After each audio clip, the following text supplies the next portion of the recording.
mexer, pé no vento, vem sentar. Rapaz é cria de favela. Me siento libre.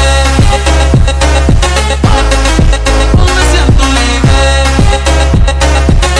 Libre.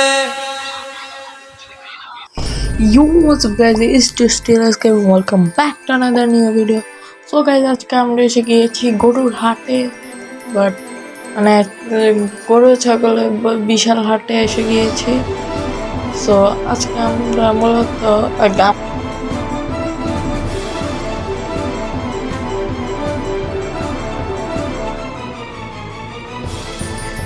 আজকে দেখা যাক আমরা কি গরু কিনতে পারি কিনা।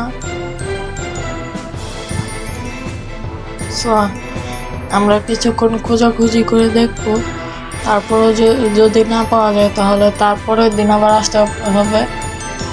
আমি আসার সময় শ্যুট করতে পারি না কিছু প্রবলেমের কারণে, গতকালকে শ্যুট করতে পারি না।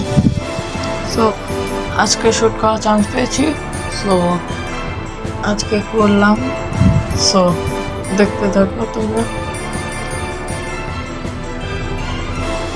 এখানে অনেকগুলো গরু ছিল, বাট ওইগুলোর অনেক বেশি করে প্রাইস ছিল গাইস, তাই এটা নেওয়া যায় নাই। বাট আমরা নিতে চেয়েছিলাম, বাট তারা অনেক প্রাইস রাখে স্টিল।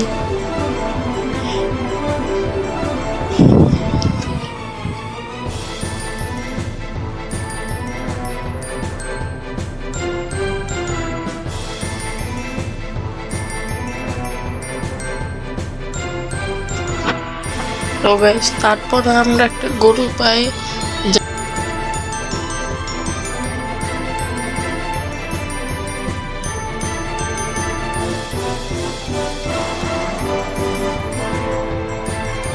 সো তারপরে এটা চেয়েছিলাম, বাট এটা প্রাইস কম রাখে না। সো আমরা আরেকটা চেক করি, তো তখন আবার একটা বলছিল যে 1 লাখ।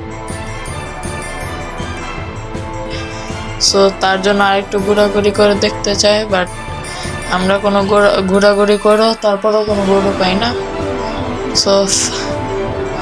সো তারপরে অনেক খোঁজাখুঁজির পর একজন ক্রেতা বলে যে আমাদের যে প্রাইসের রেঞ্জটা সেটার মধ্যে আছে।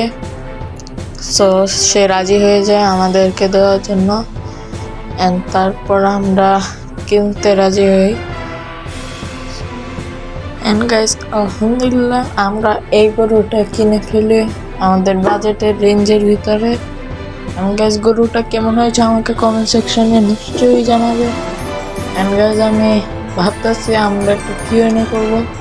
সো যদি তোমরা চাও আমি কিউএনএটা করি, তাহলে তোমরা আমাকে কোয়েশ্চেন আস্ক করতে পারো, যে কোনো কোয়েশ্চেন।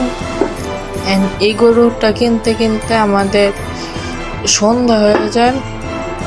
সো তারপরে আমরা গরুর হাট থেকে আমরা এসে পড়ি, মানে বাড়ির দিকে রওনা হই। সো এটাই ছিল ভিডিও, গুড বাই।